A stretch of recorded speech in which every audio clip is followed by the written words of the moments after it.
La France sommet de quitter le Mali sans délai. Emmanuel Macron a perdu la partie face au colonel malien. Première partie. Emmanuel Macron se croit Jupiter. Il se rêve grand et fin stratège. En convoquant ses laquais France-Africains à Paris et en mobilisant l'Union européenne à ses côtés, le 18 février 2022 à Bruxelles, son objectif était d'organiser une opération de cosmétique politique pour redorer son blason de président défait et humilié.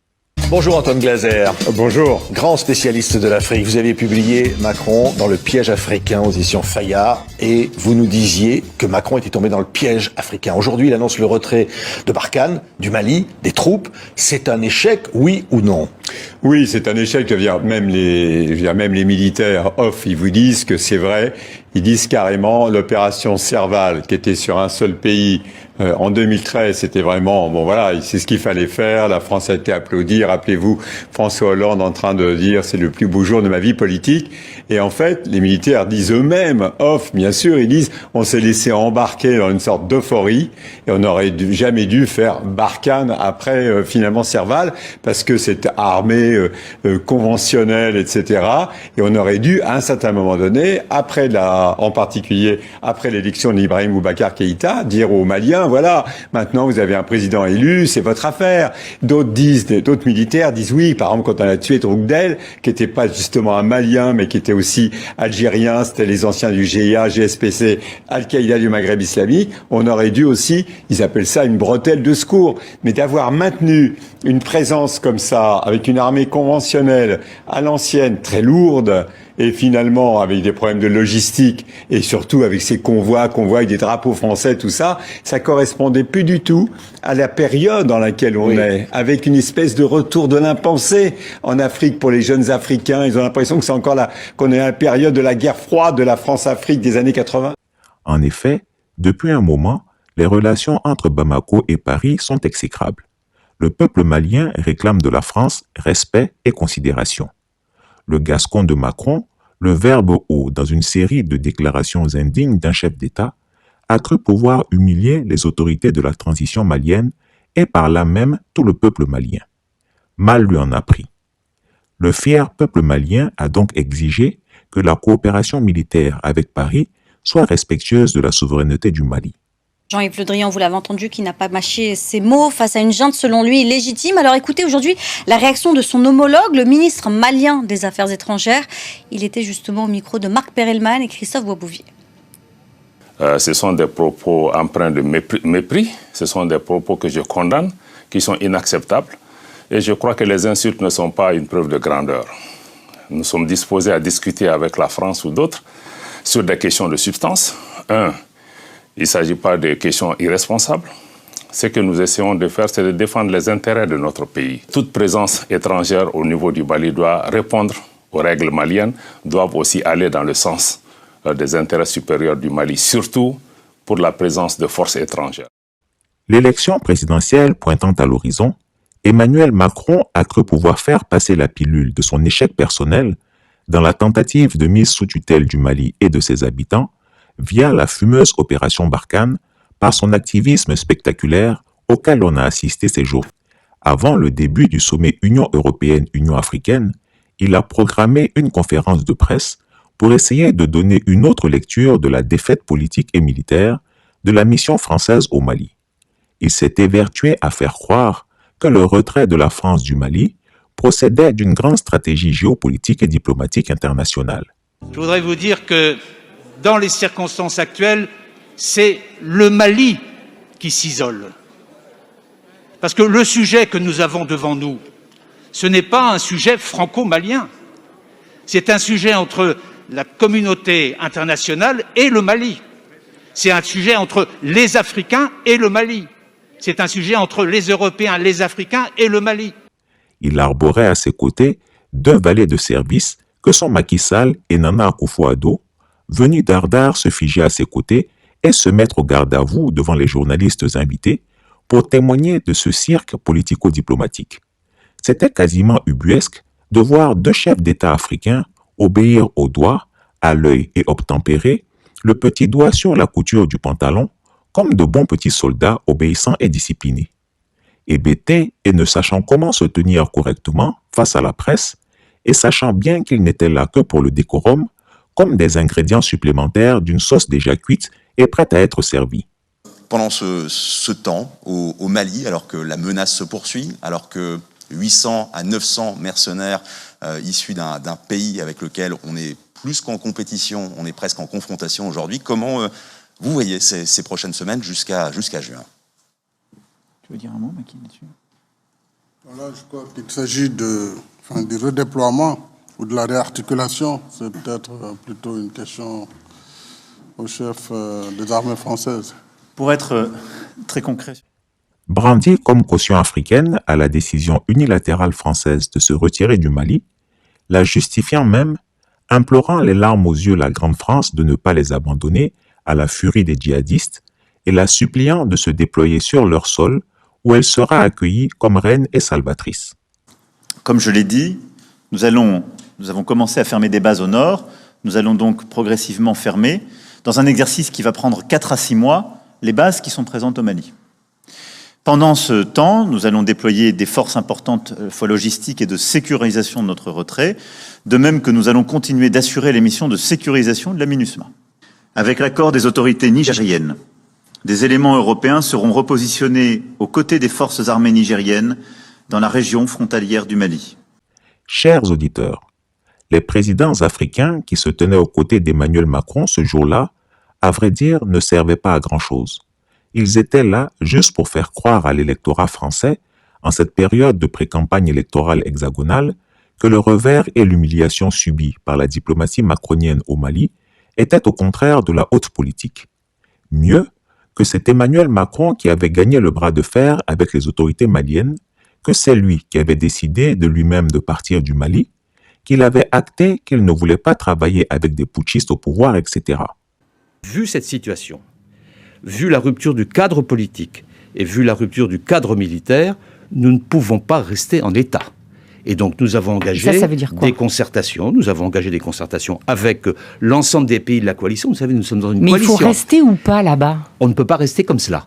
Et donc il faut tenir compte maintenant des nouveaux événements qui viennent de se produire. Mais ce n'est pas uniquement une décision française, c'est une décision collective. Et nous avons engagé là, dès à présent, des discussions et avec nos partenaires africains et avec nos partenaires européens pour savoir comment on peut adapter notre dispositif en fonction de la nouvelle situation et de la fuite en avant de la junte pour continuer à combattre le terrorisme. En somme, ils étaient là pour donner un blanc-seing à Emmanuel Macron aux questionnements et aux doutes de l'opinion publique française qui s'interroge légitimement sur la capacité du petit président agité à gouverner la tête froide, sans émotion personnelle et sans affect perturbateur. En décidant de partir unilatéralement du Mali, Emmanuel Macron a agi comme un petit agité. Son comportement est le fruit d'un manque de pragmatisme et de réalisme. Ce faisant, par orgueil personnel, il est en train d'accélérer la mort de la France-Afrique. La situation précaire de l'Afrique francophone soulève de nombreuses questions. Pourquoi des pays si riches en matières premières peinent-ils autant à se développer? À qui profite l'argent du pétrole, de l'uranium, du diamant, du bois, des minerais? Comment expliquer la présence permanente de l'armée française dans ces anciennes colonies? Et pour quelles raisons le gouvernement français reçoit-il régulièrement, avec tous les honneurs, des dirigeants africains parvenus au pouvoir par des coups d'État ou des élections truquées? La réponse se trouve en partie dans un système que l'on nomme France-Afrique. Le terme de France-Afrique désigne le système politique et institutionnel ainsi que l'ensemble des réseaux plus ou moins opaques qui permettent à la France de garder la mainmise sur ses anciennes colonies. C'est un système unique au monde.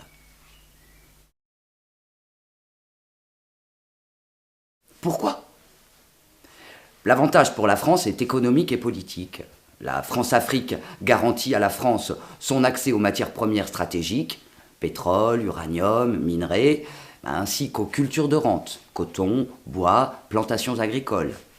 La France-Afrique permet aussi de préserver des débouchés pour les entreprises françaises. Pendant la guerre froide, ce système a permis de garder l'Afrique dans le camp occidental. La France-Afrique permet également à la France de maintenir son rang à l'ONU. Et enfin, La France-Afrique a permis de financer le parti gaulliste par le détournement des rentes africaines, puis par la suite tous les partis de gouvernement, ce qu'a révélé notamment l'affaire Elf.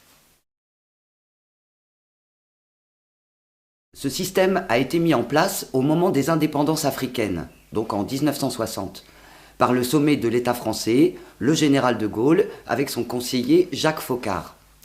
Ce système a accompagné toute l'histoire de la Ve République, et ce encore aujourd'hui.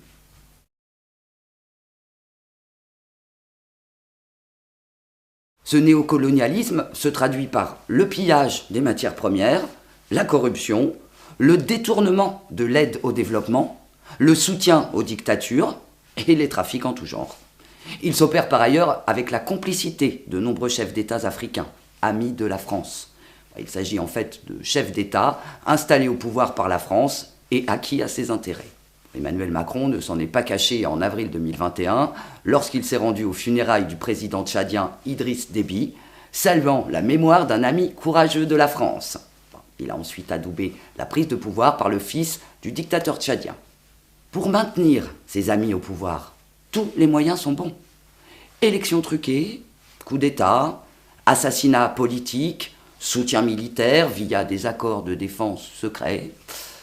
Globalement, la France-Afrique repose sur 3 piliers. La coopération militaire, l'aide publique au développement et le franc CFA.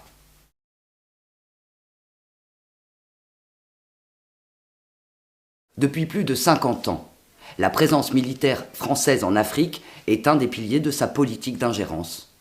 Avec 8700 militaires sur le sol africain, la France intervient régulièrement sous des prétextes allant de l'antiterrorisme, comme au Mali depuis 2013, au soutien à la démocratie, comme en Côte d'Ivoire en 2011. En effet, à la suite d'un processus électoral catastrophique, Alassane Ouattara a été installé à la tête du pays par une rébellion soutenue par l'armée française.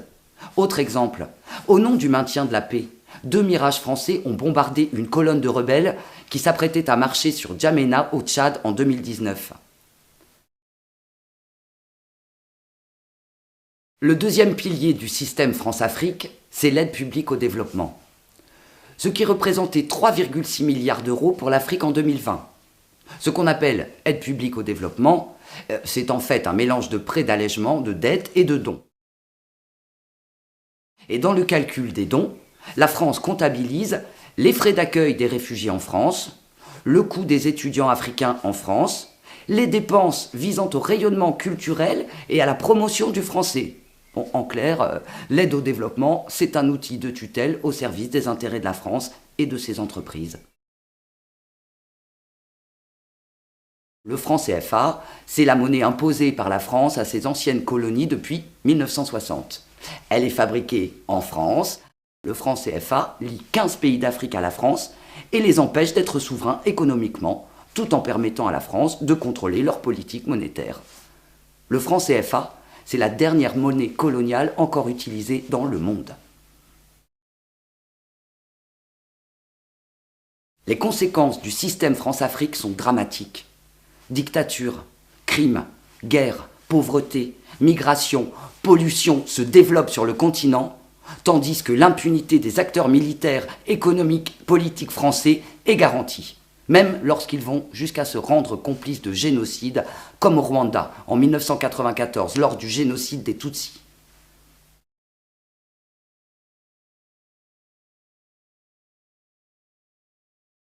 Survie s'engage depuis 30 ans pour une refonte de la politique de la France en Afrique. Des associations de la diaspora africaine et de solidarité internationale participent également à ce combat. Ensemble, ils demandent une diplomatie qui soutienne les peuples, le retrait de l'armée française d'Afrique, la fin du pillage et la transparence économique et fiscale, un véritable contrôle parlementaire de la politique étrangère, une justice indépendante et la fin de l'impunité. En effet, l'attitude de la France est sujette à caution et pleine de contradictions. Appréciez vous-même.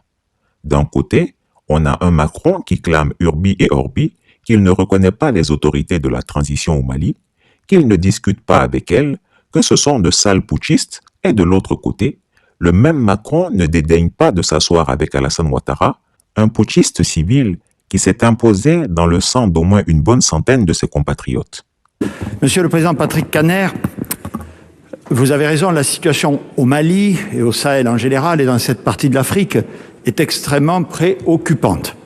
Je n'ai pas besoin de rappeler ici au Sénat que l'engagement de la France dans ces territoires, qui datent de plusieurs années, est lié à sa volonté de participer à la lutte contre le terrorisme qui sévit dans cette partie du monde et qui menace directement nos intérêts.